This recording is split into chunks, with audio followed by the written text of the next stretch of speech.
Hi guys, I'm Lara. I'm an Usborne Books and More consultant, and I'm going to talk to you about some of my favorite chapter books for older kids. These are your tweens and teens. A lot of people think Usborne just has books for babies or young kids, but that is not true at all. We have some really great series in the young adult genre that honestly even I've been really enjoying reading. The first one I'm going to talk to you about is Impossible Quest. This book is recommended for ages 10 or 11 and up. I'm going to show you a page. You can see that the font isn't too terribly tiny. It is, let's see how many pages it is. It's about a little less than 200 pages. This is a series, so there are several of these books. I want to say there's 4 or 5 of them. It's a fantasy novel. It's about 4 kids, 2 boys and 2 girls, who feature pretty equally in the story, so it's really great for kids of either sex to read. And it's got castles, it's got magic, it's got witches, it's got kids being brave, solving riddles to go on this quest. It's really fun. It's a really fun read for kids. If your child likes Harry Potter or any of those types of fantasy novels, they might enjoy this book. The next one I'm going to talk about is Conspiracy 365.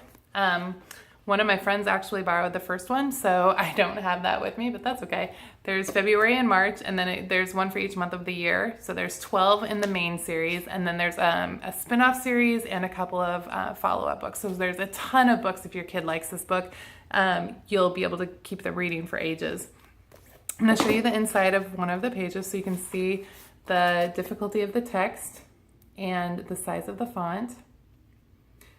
This book is really unique. You'll see that it actually, instead of the numbers on the pages getting bigger, because it's part of a countdown, they get smaller. So the back of the book is page 54321, and the front of the book starts with page 183. And then it also has dates on each one, dates and timestamps on each kind of entry in the book. This book is really totally an action adventure book. If your kid likes that kind of things, the main character is a boy named Cal, who I want to say is 15. This book is recommended for ages about 12 and up. And he has been warned that he has 365 days to save himself and save his family, basically. It's really, really interesting, and I've read the first 2, and I am dying to get the rest of them. I think they're real page turners. The next book I'm going to talk about is The Last 13. There are 13 in this series. It starts at number 13, book number 13, and then it goes 12, 11, 10, 9, all the way down to 0. Here is the inside of one of these.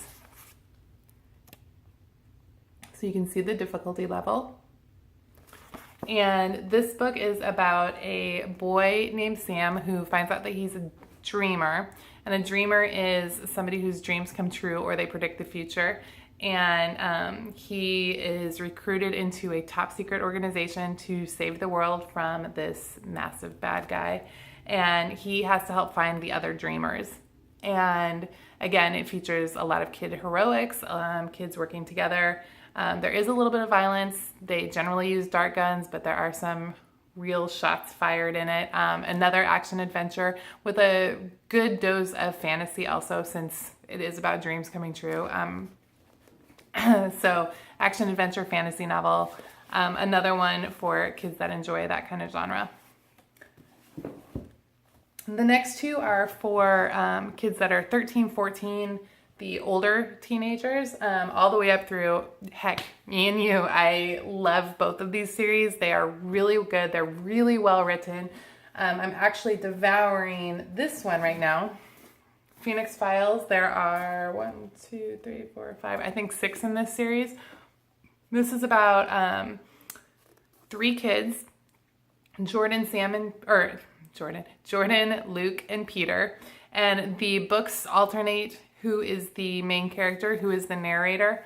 So again, another great series for boys and girls to read, young men and young women. And it's about a group of people who are taken to a town called Phoenix. It takes place in Australia. who are taken to a town called Phoenix in Australia, and they find out that basically the town is a group of people who are selected to ride out an event that is going to kill the rest of humanity. And so they are investigating this conspiracy or this plot to kill the rest of humanity and why they were saved. And oh my gosh, it's just so good. It's really well written, and it's just really, really interesting. Like I said, I'm on the last book. I don't want to give away any spoilers. There you can see the difficulty level of it. It does have a little bit more mature themes. There is kind of very vague, light references to romance or crushes, but it is not at all a book about people having crushes or kissing or anything like that. It is very much an action adventure book. And there is some violence in it, some disturbing things, like they describe a guy getting blown up or a guy getting beat up. Nothing that your 13 or 14-year-old couldn't handle, but you know, your 10-year-old might find it difficult. So again, there's the inside of one of them, and I cannot recommend it enough. It is so good. And then my other favorite book for young adults in that 14 plus age range is The Debt. And this is about a kid named Dom, who is, I believe this one also takes place in Australia actually, and Dom is a kid who on his birthday, he's turning 15, and on his birthday he finds out that his family is involved in this debt that he has to pay back. And each book is a different installment of the debt that he's paying back. Lots of action, lots of adventure. It's really well written. The main character is really funny, and I really, really enjoy these. I've read the first 3, and I'm reading the 4th one now. You can see the inside of one of the pages. I love these books. I highly recommend them. I can't imagine anybody who reads not enjoying them. So those are some of my favorite books for young adults, tweens and teens, and I hope you enjoy them. If you have any questions, let me know, and I'll be happy to answer. Thanks.